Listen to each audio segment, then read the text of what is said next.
Good morning, dear students. How are you? I hope you're fine. Welcome back to again online classes. In previous lecture, I will discuss about types of crystalline solid. Understood? I hope you understand. Then today I will discuss crystalline lattice or space lattice. Clear?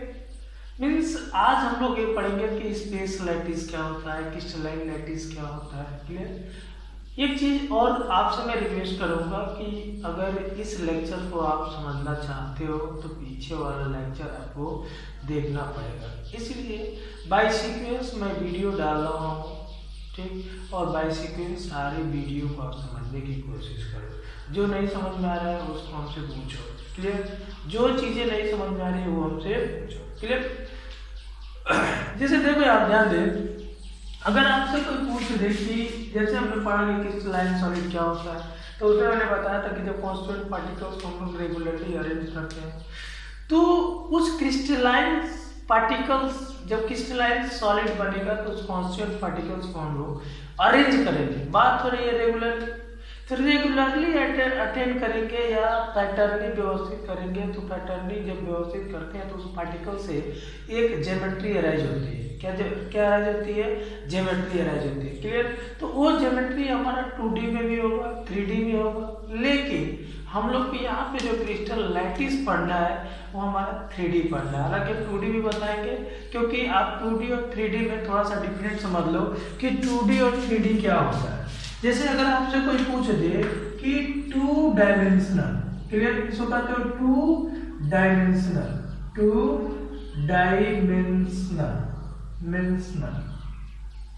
और ये कहते हैं 3D का means क्या होगा? 3, ऐसे लिख सकते हो 3 डायमेंशनल, ठीक, डायमेंशनल। अब एक चीज ध्यान देना, 2D dimensional, 3D dimensional, clear हो रहा है? डायमेंशन का मतलब होता है बीमा, और 2D का मतलब जिसमें केवल 2 ही बीमा हो। इसमें प्लेन पेपर पे एक एक्सिस x हो, दूसरा एक्सिस क्या हो? y हो। कहने का मतलब कि जो एक्स वाई प्लेन में जो ज्योमेट्री बन जा रही है उस ज्योमेट्री को हम लोग 2D डायमेंशनल कहते हैं, और ये 2D डायमेंशनल हमारा पेपर पे क्लियरली दिखाई देता है।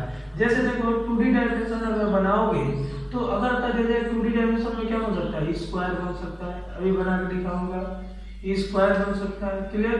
दूसरा क्या बन सकता है? रेक्टेंगल्स बन सकता है, रेक्टेंगल बन सकता है। क्लियर? तीसरा क्या बन सकता है? हेक्सागोनल बन सकता है, हेक्सागोनल बन सकता है। चौथा क्या बन सकता है? रोम्बस बन सकता है। क्या बन सकता है? रोम्बस बन सकता है, एक्सेट्रा। और इस ज्योमेट्री हमारा क्या होगा? 2 डायमेंशन में बन सकता है। क्लियर? लेकिन हम लोग को जो स्टडी करनी है most of them 3D geometry करनी है, और 3D ज्योमेट्री का मतलब कि जब भी ज्योमेट्री बनेगी उसके 3 डायमेंशन होंगे। क्लियर? और तीनों डायमेंशन से जो प्लेन होगा उसमें हम लोग ऑब्जेक्ट को देखते हैं। तो जब हम प्लेन ऑफ पेपर पे 3D ज्योमेट्री बनाते हैं प्लेन पेपर पे, तो 3D ज्योमेट्री का अगर 2 प्लेन पे एक प्लेन हम देख रहे हैं तो 2 एरिया होगा। क्लियर? मीन्स अगर मैं मान लो ये रूम है, एक कॉर्नर पे बैठ रहा हूं, समझ में आ रहा है? तो रूप दिखोगे बट बॉटम नहीं दिखेगा। क्लियर? तो कहने का मीनिंग 3D ज्योमेट्री में एक एक्सिस पे जो ऑब्जेक्ट लाई कर रहा है उस चीज हमको क्लियर दिखाई नहीं देगा। जैसे आप देख लो, पहले 3D समझते हैं। 3D से समझने का मतलब कि देखो एक x एक्सिस हो गया, दूसरा y एक्सिस हो गया, और तीसरा क्या होगा? z एक्सिस हो गया। तो एक प्लेन क्या बन गया? x y, एक प्लेन क्या बन गया? y z, एक प्लेन क्या बन गया? z x बन गया। तो अगर हम इस प्लेन के ऑब्जेक्ट को देख रहे हैं तो ये पूरा प्लेन इसके क्या हो जाएगा? पीछे चला जाएगा। अगर मैं इस प्लेन में देख रहा हूं तो ये इसके क्या हो जाएगा? पीछे चला जाएगा। अगर मैं इसमें देखूं तो इसके क्या चला जाएगा, पीछे चला जाएगा। इट मीन्स अगर हम लोग प्लेन पेपर पे ऑब्जेक्ट को देखते हैं 3D ज्योमेट्री में, तो कोई एक प्लेन इनसाइड होगा और बाकी प्लेन क्या होगा, आउटसाइड होगा। क्लियर?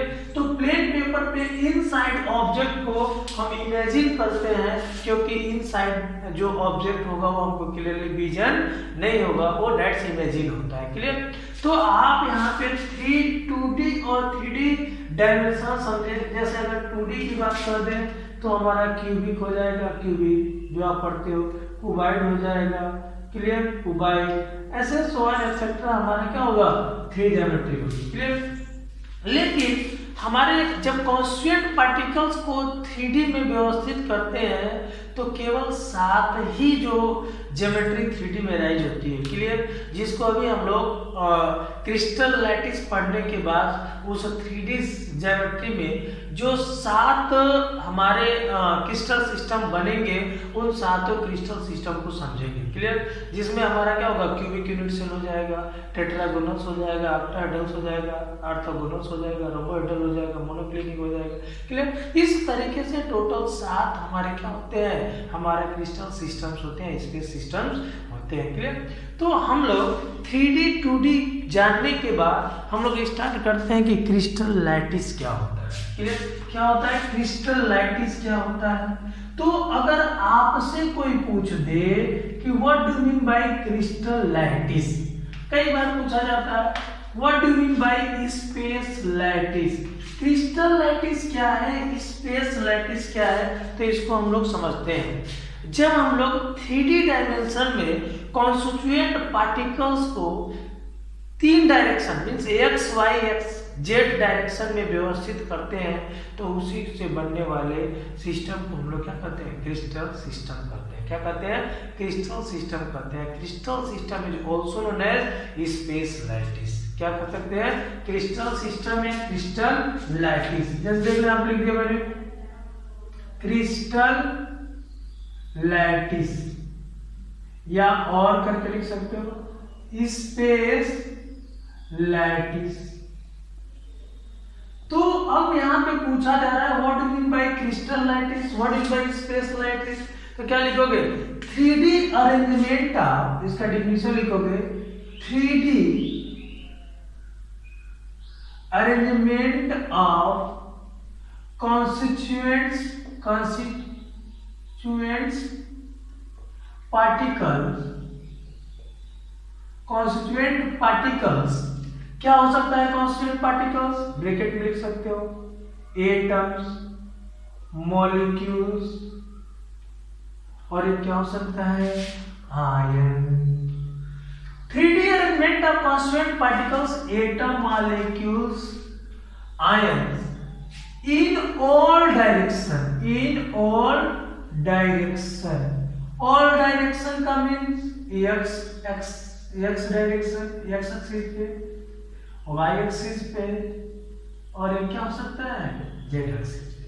मीन्स 3 मतलब तीनों डायरेक्शन पे जो क्या 3D arrangement of constant particles, atom, molecules or ion in all direction. Clear? ये आर क्रिस्टल, सॉरी क्या लिखोगे, क्रिस्टल लैटिस और स्पेस लैटिस। ध्यान दीजिएगा, अब तो समझ में आ गया होगा कि जब कांस्टेंट पार्टिकल्स को, एटम, मॉलिक्यूल्स, आयन को हम ऑल डायरेक्शन में व्यवस्थित कर देते हैं, क्लियर, तो वही अरेंजमेंट करना है, क्या कहलाता है, उससे बनने वाला सिस्टम क्या कहलाएगा, क्रिस्टल लैटिस और स्पेस लैटिस कहलाएगा। क्या कहलाएगा, क्रिस्टल लैटिस या स्पेस लैटिस कहलाएगा। क्लियर हो गया? अब देखो यहाँ पे एक मैं क्रिस्टल लैटिस अगर बनाऊं, ये क्रिस्टल लैटिस हमारे जो मैं बताया हूं कि 3D में 7 तरह के होते हैं। क्लियर? तो उस क्रिस्टल लैटिस में जैसे मान लो मैं एक क्यूबिक क्रिस्टल लैटिस बना रहा हूं। क्या बना रहा हूं, क्यूबिक क्रिस्टल लैटिस बनाते हो तो आप मैथमेटिकली पढ़ते हो कि जो क्यूब होता है वो हमारा क्या होता है, उनके सारे एजेस आपस में बराबर होते हैं। क्यूब के सारे एजेस बराबर होने का मतलब क्यूब दो बॉडी से मिलकर बना होता है, तो वो दो बॉडी क्या होंगे, स्क्वायर होंगे। बॉडी क्या होंगे, स्क्वायर होंगे, क्योंकि दो स्क्वायर जब आपस में 3D ज्योमेट्री में कंबाइंड होते हैं एक लेयर के ऊपर दूसरा, तो वहाँ पे क्यूबिक बनता है और उनके सारे एजेस आपस में क्या होते हैं, बराबर होते हैं। क्लियर। मैं बस एक क्यूबिक यूनिट सेल को ले रहा हूँ, उससे आपको इस क्रिस्टल सिस्टम को समझाने की कोशिश कर रहा हूँ। क्लियर, ध्यान दीजिएगा। मान लो ये हमारा क्या है, एक क्यूबिक यूनिट सेल है, मैंने दो स्क्वायर ले लिया और दोनों स्क्वायर को जोड़ दिया। क्लियर, दोनों स्क्वायर को जोड़ दिया। अब देखो एक पॉइंट हमारा, देखो 8 इसके कार्नर हो जाएंगे, अभी डिटेल स्टडी करेंगे यूनिट सेल में इसको। अब ये हमारा जो इस तरीके के जो क्रिस्टल लैटिस, ये जो पॉइंट्स हमारा एटम या मॉलिक्यूल्स या आयंस है जो ऑक्युपाइज होकर एक 3D ज्योमेट्री में हमको क्रिस्टल लैटिस का फॉर्मेशन होते हैं।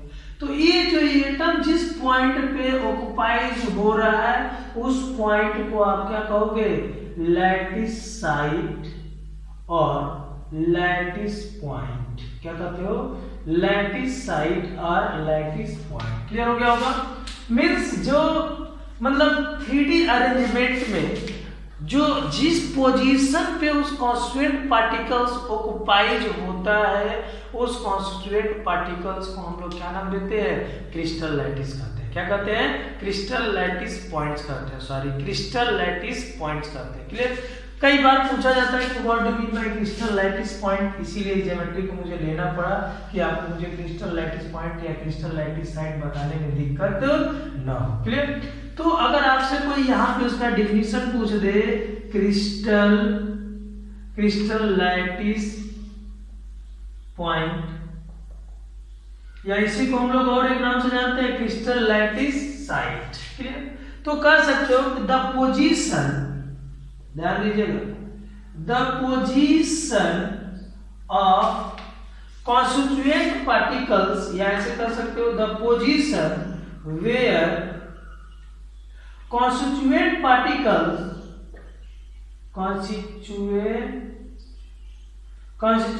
particles occupied in crystal system in all direction are called क्या होगा, लैटिस पॉइंट। क्या कहोगे, lattice point. It is also known as क्या कहोगे, लैटिस साइट। क्या कह दोगे, लैटिस साइट। क्लियर, समझ में आ गया होगा कि लैटिस पॉइंट्स क्या है, लैटिस साइट क्या है। क्लियर। अब हम लोग लैटिस पॉइंट और लैटिस साइट का उस स्मॉलेस्ट यूनिट को पढ़ेंगे, जो ये लैटिस पॉइंट और लैटिस साइट एक दूसरे से कंबाइन होकर डिफरेंट टाइप्स के यूनिट सेल्स देते हैं। क्लियर। क्या देते हैं, डिफरेंट टाइप्स के यूनिट सेल देते हैं। क्लियर। तो आगे हम लोग यहाँ तक समझ में आ गया होगा कि क्रिस्टल लैटिस क्या होता है, कि द कॉन्स्टिट्यूएंट पार्टिकल्स को हम लोग 3 डायमेंशन में किसी भी डायरेक्शन में व्यवस्थित करते हैं या और डायरेक्शन में व्यवस्थित करते हैं, उसको क्रिस्टल सिस्टम या क्रिस्टल लैटिस कहते हैं। क्लियर। क्रिस्टल देख लिए कि हमारा क्या है, यूनिट सेल है। इस यूनिट सेल में देखो यहाँ पे एटम ऑक्युपाइज किया है, मॉलिक्यूल ऑक्युपाइज किया है, आयंस ऑक्युपाइज किया है। जहां पे वो एटम मॉलिक्यूल्स आयन ऑक्युपाइज कर रहा है उस पॉइंट को हम लोग क्या कर देते हैं, लैटिस साइट या लैटिस पॉइंट कर देते हैं। क्लियर। तो उसी का डिफिनीशन यहाँ पे मैं लिख दिया हूँ कि the position where constituent particles occupied in crystal system in all direction are called lattice point and lattice site। Clear, समझ में आ गया होगा। क्लियर। अब हम लोग जानेंगे कि यूनिट सेल क्या होता है। क्रिस्टल लैटिस पॉइंट समझ में आ गया होगा, समझ में आ गया होगा। अब हम लोग क्या जानेंगे कि what do you mean by unit cell. Unit cell क्या होता है, तो आप कहते हो कि जैसे कोई भी मैटर बना होता है तो उस मैटर का जो कॉन्स्टिट्यूएंट पार्टिकल्स यूज किए जाते हैं उस मैटर को एक लॉन्ग रेंज दिया जाता है, तो वो मैटर का जो कॉन्स्टिट्यूएंट्स होता है उसी को हम लोग क्या करते हैं, यूनिट सेल कहते हैं। क्लियर? तो ठीक उसी तरीके से यूनिट सेल क्या होता है, कई सारे यूनिट सेल मिलकर एक क्रिस्टल सिस्टम बनाते हैं। क्लियर? तो ये कह सकते हो कि a repeated smallest unit of crystal lattice in all direction are called क्या, यूनिट से।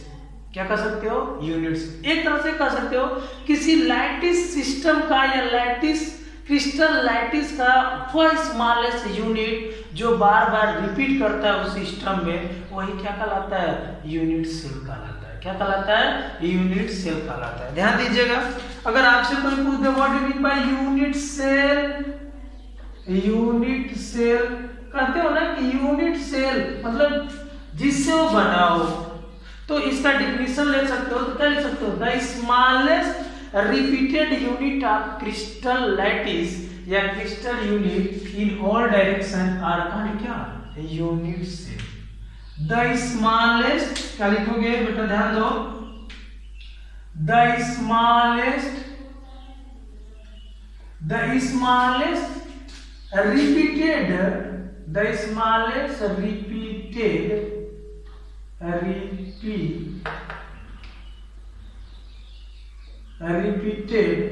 देखो ध्यान दीजिए, the smallest repeated unit of crystal lattice in all direction are called unit cell. क्या कहते हो, यूनिट सेल का। क्लियर? देखो यहाँ पे आप समझ में आ गया कि यूनिट सेल क्या है। जैसे देख लो कितने हमारे यूनिट सेल्स होते हैं। जैसे अगर एग्जांपल्स की बात कर दूं तो यूनिट सेल का सकते हैं क्यूबिक यूनिट सेल। क्या कर सकते हो, cubic unit cell. Clear? Cubic unit cell होता है और इसी क्यूबिक यूनिट सेल को हम लोग दो पार्ट में कैटेगराइज करते हैं। क्लियर? तो कैटेगराइज करने से पहले हम लोग जानेंगे पैरामीटर्स ऑफ यूनिट सेल। क्या जानेंगे, parameters of unit cell. Clear? क्या जानेंगे, पैरामीटर्स ऑफ यूनिट सेल। पूछ दिया जाए कि क्या क्या पैरामीटर्स हैं, तो कहते हो कि there are 6 parameters of unit cell. किसी यूनिट सेल के कितने पैरामीटर्स होते हैं, 6 होते हैं। क्लियर? क्या होते हैं, 6 होते हैं। 3 उसके एजेस होंगे और 3 उसके एंगल्स होंगे। क्लियर? तो अगर मैं पहला कर दूं, देयर आर ऐसे कर सकते हो, it is classified into 2 parts में इसको क्लासिफाइड करते हैं। जो पहला पार्ट होता है वो एजेस होता है और जो दूसरा पार्ट होता है एंगल बिटवीन 2 एजेस। यहां क्या कर सकते हो, एंगल बिटवीन 2 एजेस, 2 एजेस के बीच का एंगल। जैसे अगर सपोज करते हैं हम लोग, तो 3 हमारा A B C is a sides of units. Sides कर सकते हो, एजेस कर सकते हो। Angles between 2 edges, alpha beta gamma is a angles between 2 edges. Clear? अगर मैं इसको समझाऊं ज्योमेट्री की हेल्प से तो ऐसे समझा जा सकता है। ध्यान दीजिएगा, आपने समझ लिया कि जो 3D अरेंज में जो जिस स्मॉलेस्ट यूनिट को हम लोग बार बार रिपीट करते हैं, वो हमारा यूनिट सेल कहलाता है। और यूनिट सेल में कितने पैरामीटर्स होते हैं, तो 6 होते हैं, जिसमें 3 एजेस होते हैं, या 3 एजेस डिसाइड भी कर सकते हो, और 3 हमारे क्या होते हैं, एंगल्स होते हैं। तो जो एजेस को हम लोग ए बी सी से रिप्रेजेंट करते हैं, जिसको हम लोग कहते हैं लेंथ, ब्रीथ और हाइट, क्लियर। और जो एंगल्स होते हैं जिनको अल्फा, बीटा और गामा से रिप्रेजेंट करते हैं, क्लियर। अब हम लोग समझते हैं, ध्यान दीजिए यहाँ पे।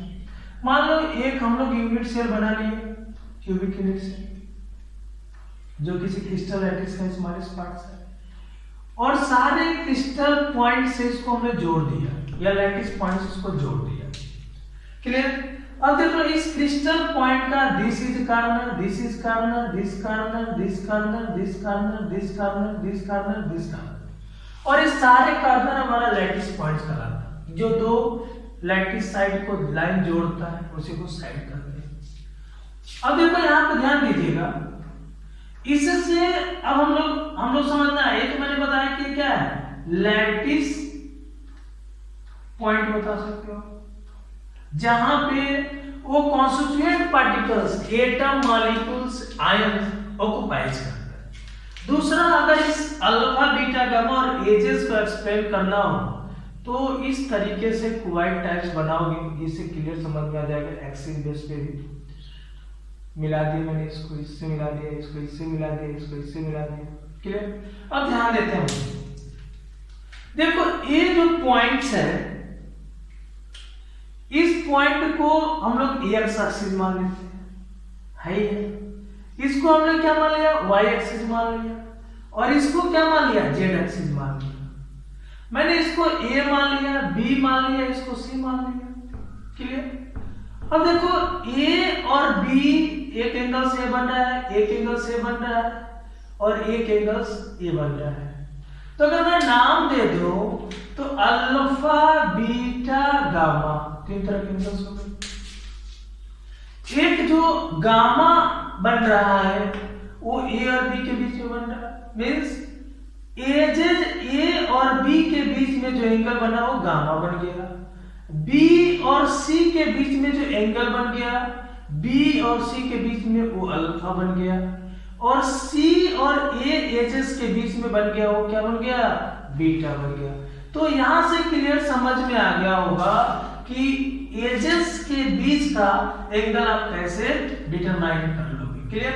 तो ए बी के बीच में gamma angles, B C edges के बीच में अल्फा, इस साइड है ए बी सी, क्लियर। और दो साइड के बीच में जो एंगल्स बनता है उसी को हम लोग क्या कहते हैं, एक हमारा नेक्स्ट पैरामीटर्स है किसके, यूनिट सेल, क्लियर। तो हमको समझ में आ गया होगा कि यूनिट सेल क्या है, यूनिट सेल के पैरामीटर्स क्या है, क्लियर।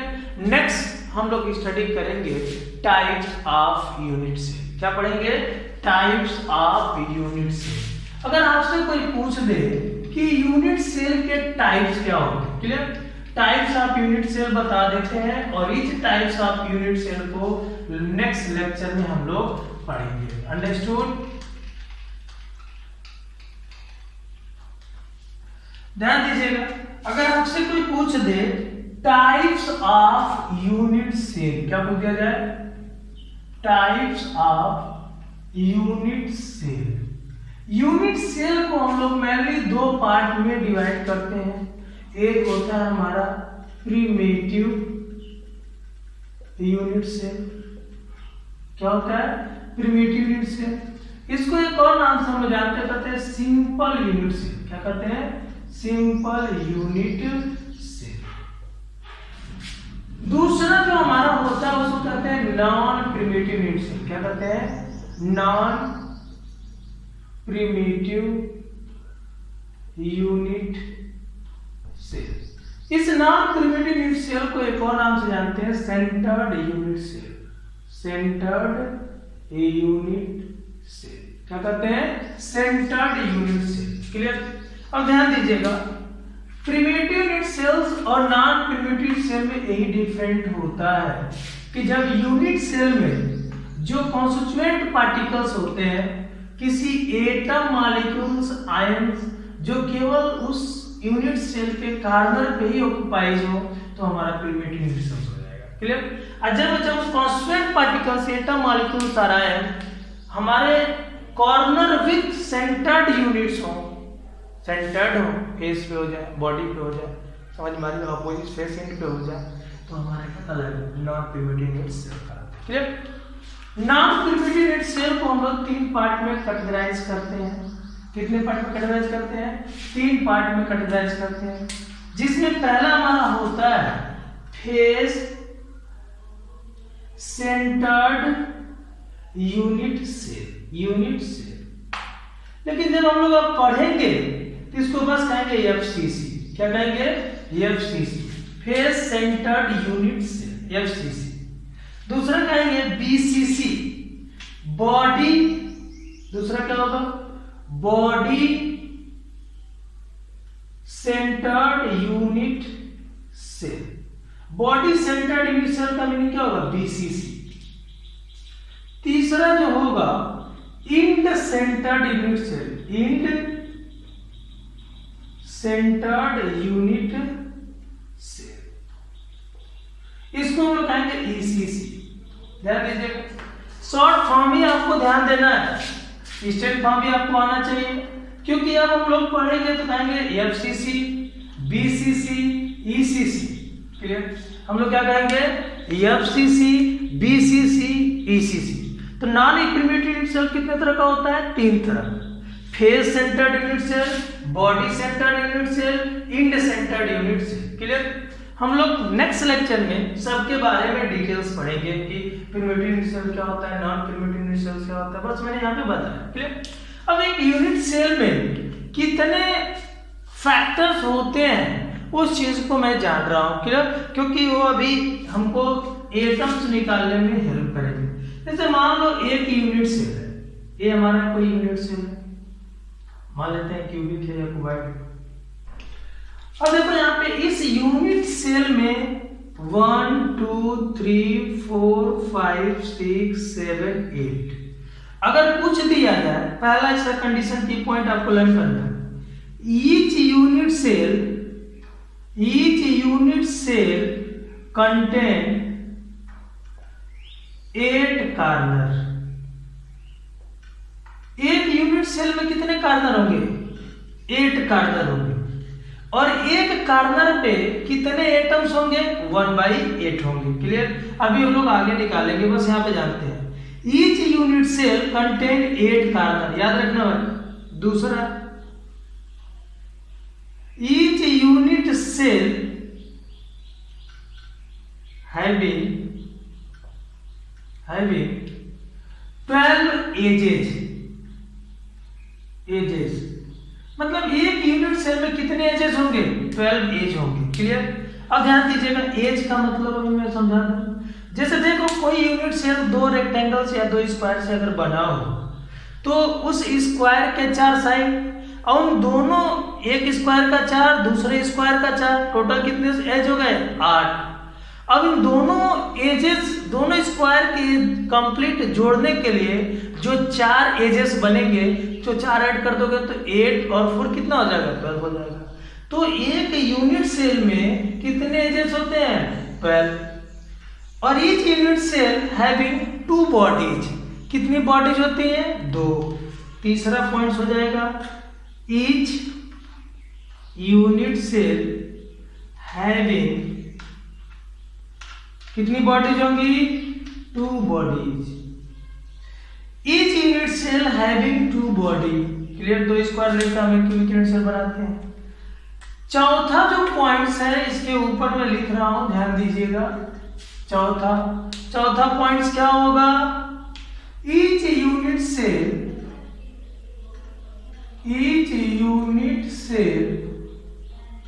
Having 6 face. जैसे हम लोग मान लेते हैं ये हमारा रूम एक यूनिट सेल है, तो 6 फेस देख रहे हो, 1 2 3 4 5 6। क्लियर। समझ में आ गया होगा। मीन्स एक रूम से आप जज कर सकते हो कि 6 फेस है, 2 बॉडी है। क्लियर। 12 एजेस हैं। क्लियर। कितने एजेस हैं? 12 एजेस हैं। क्लियर। आपने देखो यहाँ पे क्या क्या समझा? कार्बन समझ गया, एजे समझ गया, बॉडी समझ गया, और कितने फेस होते हैं, 6 फेस होते हैं। क्लियर? तो इस यूनिट के बारे में आप लोग को डिटेल ये चीजें आनी चाहिए, क्योंकि आगे हम लोग क्या पढ़ेंगे, इन्हीं सब के बेसिस पे टाइप्स ऑफ यूनिट सेल पढ़ेंगे। क्लियर? Thank you.